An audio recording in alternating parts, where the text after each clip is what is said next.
acá. Hoy es un día muy importante, un día diferente. Estamos muy sensibles, estamos emocionados, estamos con los sentimientos a flor de piel y vamos a tocar en la mesa un tema muy importante. El día de hoy nos acompaña el doctor Eduardo Calixto y Sergio Hernández. Bienvenidos, doctor. Gracias, buenos días. Bienvenidos. Y vamos a tocar un tema fuerte, la violencia como tal.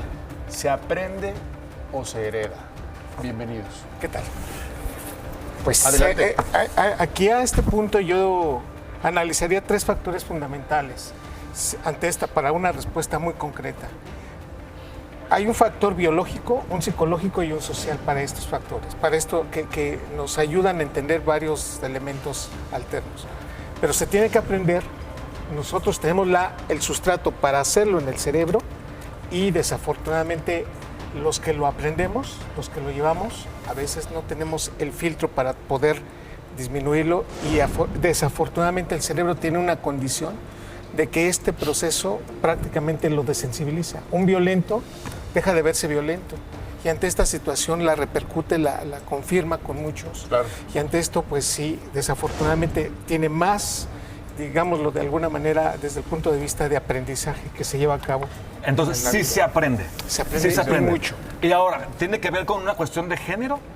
Sí, en términos generales, el cerebro de los varones tenemos una conectividad discretamente distinta al cerebro de las mujeres.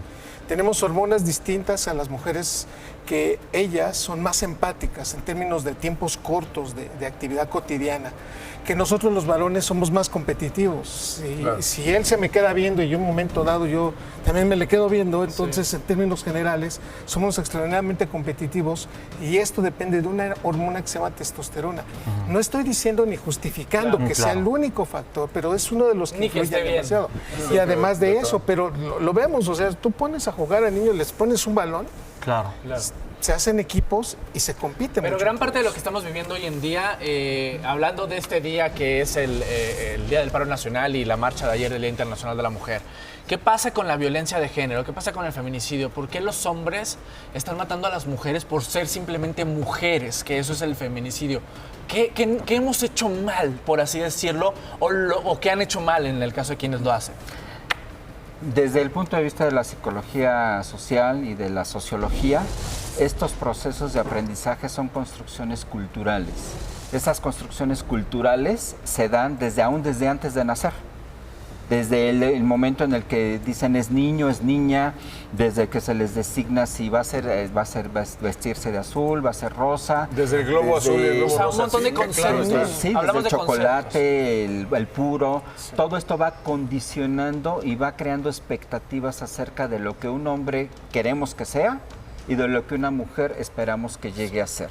Y genéticamente hay sociedades muy distintas también, por genética traemos todos los seres humanos ese impulso a reaccionar violentamente, ¿no? Que siguiendo la línea del doctor Calixto tiene que ver con esta condición de agresión. O sea, todos estamos dotados de un mecanismo básico que es la agresión.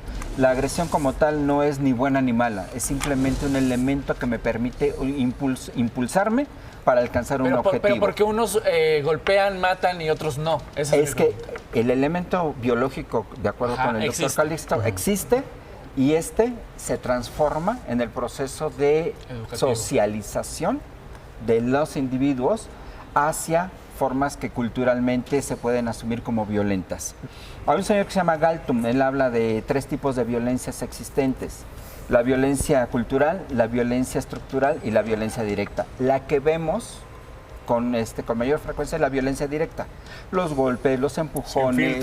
Sin filtro. Sí, eso es lo que vemos. Pero detrás de esto hay una serie de elementos culturales, sociales, institucionales que facilitan o propician los actos violentos. Hay un punto interesante en esta situación y siguiendo esta secuencia. El cerebro, tenemos estructuras neuronales con las que analizo. Si tú estás de acuerdo conmigo, por ejemplo, la comisura del palpebral, los ojos empiezan a cambiar. Sí. A cuando no estás de acuerdo, tienes una actitud distinta. Eso lo reconoce el cerebro. Corporal. Exacto. Claro. Lo reconoce el cerebro. En menos de 3 segundos tú sabes si estás o no con una persona. Se llama giro del cíngulo. Hoy lo vemos cuando haces fotografías del cerebro en ese punto.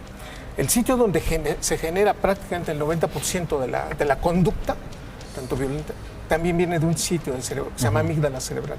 El hipocampo, que donde recuerdas toda la vida, tu índice de la vida, está ahí. Bueno, estas tres estructuras tienen un periodo crítico de conectarse. Es como cuando estás haciendo una casa y estás cableando. ¿Dónde va a pasar el cable? ¿Cómo lo vas a conectar? Y estos son los 7 y 14 años.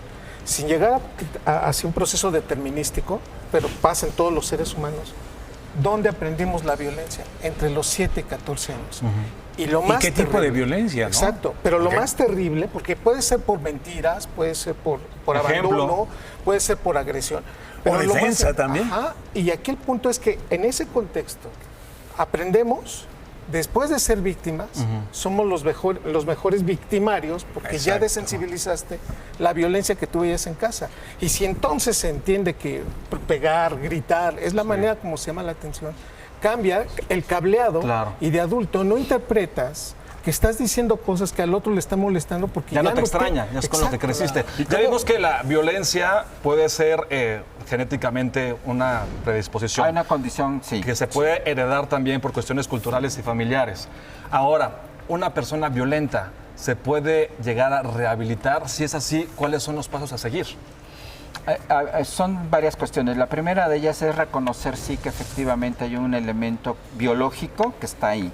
La segunda, que tiene que ver con el hecho que al ser seres pensantes, racionales, seres que nos damos cuenta, podemos modificarlo.